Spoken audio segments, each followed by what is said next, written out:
మధ్యప్రాచ్య ప్రాంతంలో ఉద్రిక్తతలు రోజురోజుకు పెరుగుతున్న నేపథ్యంలో ఇరాన్ అమెరికా మధ్య పరిస్థితులు మరింత దారుణంగా మారుతున్నాయనే సంకేతాలు కనిపిస్తున్నాయి. ముఖ్యంగా అమెరికా భూతల దాడులకు దిగే అవకాశం ఉందనే ప్రచారం, అలాగే ఇరాన్కు చెందిన కీలక ప్రాంతాలపై దృష్టి పెట్టిందనే వార్తలు వెలువడుతున్నాయి. ఈ పరిణామాలు ప్రపంచ దృష్టిని ఈ ప్రాంతంపైకి మళ్లించాయి. ఇటీవల వెలుగులోకి వచ్చిన సమాచారం ప్రకారం ఇరాన్కు చెందిన ఖర్గ్ ద్వీపం అమెరికా లక్ష్యంగా మారే అవకాశం ఉందనే చర్చలు సాగుతున్నాయి. ఈ ద్వీపం ఇరాన్కు చాలా వ్యూహాత్మకంగా కీలకమైంది. ఎందుకంటే ఇరాన్ నుంచి వెలువడే చమురు ఎగుమతుల్లో పెద్ద భాగం ఈ ద్వీపం ద్వారా జరుగుతుంది. అందుకే ఈ ప్రాంతంపై నియంత్రణ సాధించడం అంటే ఇరాన్ ఆర్థిక వ్యవస్థపై నేరుగా ప్రభావం చూపించడం అవుతుంది. ఈ నేపథ్యంలో అమెరికా అక్కడికి సైనిక బలగాలను తరలిస్తోందనే వార్తలు వస్తున్నాయి. ఈ పరిస్థితుల మధ్య ఇరాన్ నుంచి ఒక బలమైన హెచ్చరిక వచ్చింది. తమ తీరం లేదా ద్వీపాలపై ఎలాంటి దాడి జరిగినా పర్షియన్ గల్ఫ్ మొత్తం ప్రాంతంలో సముద్ర మైన్స్ ను విస్తృతంగా పరుస్తామని ఇరాన్ డిఫెన్స్ వ్యవస్థ ప్రకటించింది. సముద్ర మైన్స్ అనేవి సముద్ర మార్గాలను పూర్తిగా స్తంభింపచేసే శక్తి కలిగిన ఆయుధాలు. పర్షియన్ గల్ఫ్ ప్రాంతం ప్రపంచానికి అత్యంత కీలకమైన సముద్ర మార్గాల్లో ఒకటి. ముఖ్యంగా హర్ముజ్ ద్వారా ప్రపంచ చమురు సరఫరాలో ఎక్కువ భాగం రవాణా అవుతుంది. ఈ మార్గంలో ఏ చిన్న అంతరాయం వచ్చినా అది ప్రపంచ ఆర్థిక వ్యవస్థపై భారీ ప్రభావం చూపుతుంది.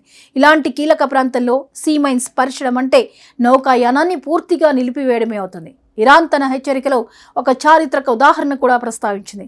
1980ల కాలంలో గల్ఫ్ ప్రాంతంలో పరిచిన కొద్దిపాటి మైన్స్ను తొలగించడానికి కూడా భారీ ప్రయత్నాలు జరిగినప్పటికీ పూర్తిగా విజయవంతం కాలేదని గుర్తు చేసింది.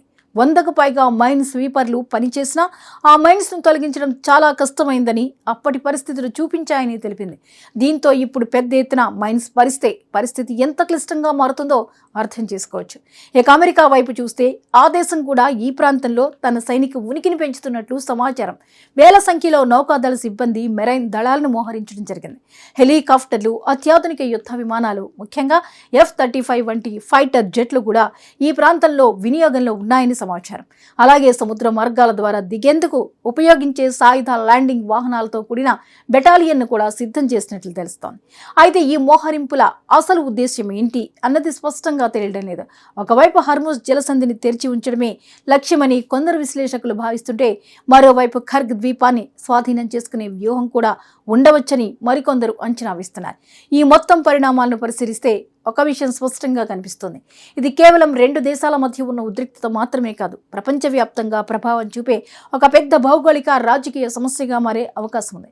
ముఖ్యంగా చమురు సరఫరా, వాణిజ్య మార్గాలు, సముద్ర భద్రత వంటి అంశాలు ఈ వివాదంలో కీలకంగా మారాయి. మొత్తానికి చూస్తే ఇరాన్ హెచ్చరికలు, అమెరికా మోహరింపులు కలిసి గల్ఫ్ ప్రాంతాన్ని ఒక సున్నితమైన దశలోకి తీసుకువెళ్లాయి. ఒక చిన్న తప్పు నిర్ణయం కూడా పెద్ద స్థాయి ఘర్షణకు దారితీసే అవకాశం ఉంది. అందుకే ప్రపంచ దేశాలు ఈ పరిణామాలను జాగ్రత్తగా గమనిస్తున్నాయి.